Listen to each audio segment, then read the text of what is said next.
It's hard to believe now, but there was a time when discipline didn't mean gentle chats or reward charts. No, back then, parents didn't count to 3 or they just gave you the look. And somehow you knew your life was over. It was a different world. No parenting books, no positive reinforcement. Just common sense, slipper power, and a deep understanding that if you misbehaved in public, the whole street would know about it by tea time. Here are the ways British parents kept us in line, and why today's kids would probably call social services. Number 1. The look. Every British child knew the look. No words, no shouting, just one piercing stare across a room that said everything. If your mom's eyebrows went up or your dad slowly lowered a newspaper, you instantly froze. You could feel your soul leave your body. The look was usually followed by a terrifying sentence like, "We'll talk about this, Atham." And that was worse than any punishment because you had hours to think about your fate. Number 2. Wait till your father gets home. 5 words that struck absolute fear into the heart of every child. Back then, Dad was often the final judge, jury, and executioner of family discipline. You'd sit in silence at the dinner table, pretending to be invisibly as Mom calmly handed over the report of your crimes. He didn't even have Tosh out. Just one sigh and a shake of the head was enough to make you promise say you'd never ever do it again. And somehow it worked. Number 3. The slipper. Yes, the classic. Every household had one. Usually soft, worn down, and yet somehow the most feared object in the home. It wasn't about pain. It was the sound of it being picked up. That little shuffle across the carpet followed by the words, "Right, that's enough." One slipper slap later, you'd apologize to everyone in a 5M radius. Today, that would be front page news, but back then it was simply known as a bit of discipline. Number 4, soap in the mouth. Say a rude word, just one, and you'd be tasting imperial leather before you could blink. Parents genuinely believed this washed your mouth out. And in fairness, you did stop swearing, mostly because you were too busy spitting bubbles. It sounds horrifying now, but it was surprisingly common. A foamy warning that respect began with clean language and very clean teeth. Number 5, standing in the corner. Sometimes the punishment wasn't physical. It was public. You'd be sent to stand in the corner facing the wallpaper while your sibling smirked from the sofa. 5 minutes felt like an hour. And if you dared to turn around early, you'd hear that familiar voice. I didn't say you could move. The real humiliation wasn't the corner itself. It was the laughter from everyone else. Number 6, the wooden spoon. It lived in the kitchen right next to the flour and sugar. Every child knew that spoon's double life. Half utensil, half justice system. You'd see it lifted off the hook and instantly confess to crimes you hadn't even committed. No one was ever seriously hurt. It was a symbol that mattered. The sound of it tapping the table was like the national anthem of 1960s discipline. Number 7, writing lines that "don't do that again" wasn't enough. You had to prove you wouldn't by writing it 50 times. I must not talk back to my mother. I must not pull my sister's hair. Your hand would cramp. Your pencil would snap. And somehow your parents believed this was character building. In a way, they were right. It taught patience, penmanship, and deep resentment for lined paper. Number 8, going to bed early. Forget grounding or losing privileges.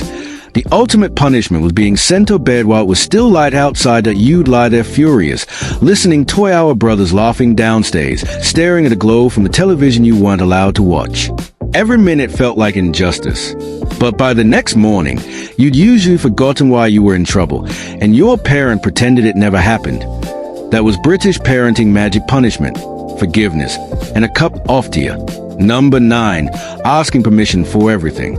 It sounds small, but back then, children didn't just do things, they asked first. Can I have a biscuit? Can I watch the telly?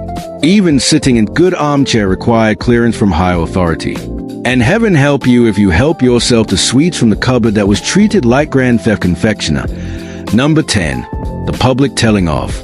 Parents didn't wait until you got home that if you misbehaved in Woolworths, you'd be corrected in Woolworths. Loudly in front of the staff, the customers, and half the neighborhood. No quiet talks in the car, no whispered reasoning, just a verbal thunderstorm in the toy aisle, and somehow everyone accepted it. The shop assistant might even nod approvingly and say, "Good on you, love." Number 11, the teacher's cane. It wasn't tea just at home. Discipline followed you to school. The cane, the ruler, the slipper, each had its place in British education.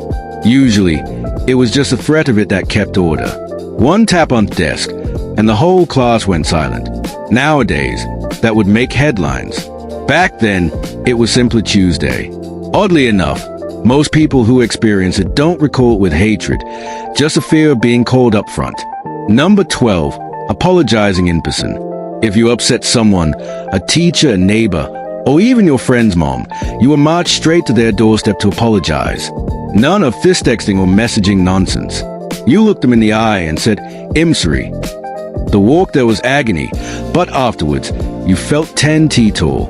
It taught humility, courage, and how to survive the longest silence known to man. Number 13, losing TV privileges. There was only one television in the house, and usually only one channel worth watching. So when your parents said, "That's it, no tele for you," it felt like social exile. No Blue Peter, no Doctor Who, no Coronation Street. You'd sit in your room hearing the theme music from Afar Like Punishment by Soundtrack. It worked that you behaved perfectly just to earn that living room seat back. Number 14, collecting punishments like medals. Strangely enough, some kids wore their discipline like badges of honor. A quick slipper, just a warning. Told off in front of the class. Bragging right that would compare stories like football stickers whose dad had the best aim, whose mom could silence you with a glance. It was bizarre, but it bonded us. Shared suffering, British style. Number 15. No explanations. Modern parents hold discussions. Ours did. If you asked why, the answer was always the same. Because I said so, and that was the end of the debate.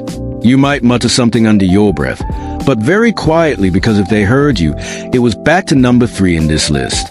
Number 16. Neighbors are extra parents. You couldn't escape discipline even outside your own home. If you misbehaved on your street, Mrs. Thompson from next door would scold you before your mom even knew. And somehow by the time you got home, she already did.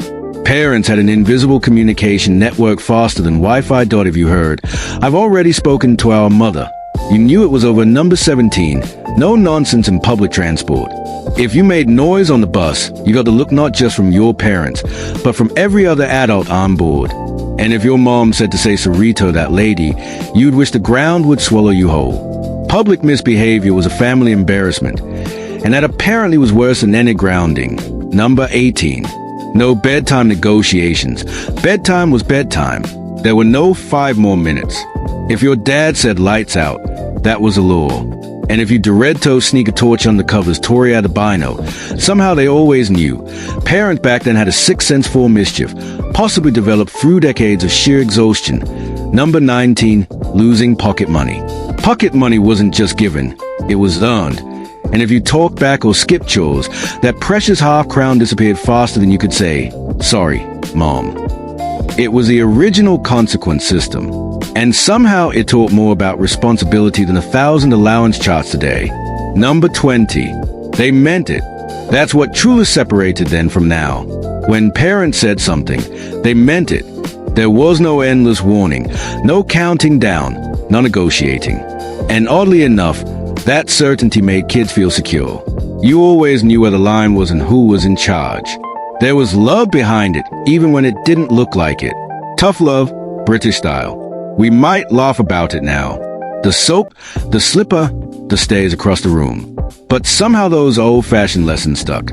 They taught respect, consequences, and a sense of humor about life's little bumps. And looking back, maybe it wasn't so bad after all.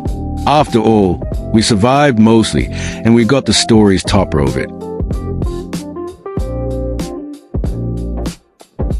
Learn Quran online with Hassan al-Basri Quran Academy. We teach Quran online with Tajweed through Skype, Zoom, and WhatsApp all over the world. We offer Quran for beginners, Quran with Tajweed, Qiraat course, Quran translation, Quran memorization, Tafsir course. Learn with qualified expert and trained teachers. So what you waiting for? Join us. Visit over website, HassanalBasriQuranAcademy.com.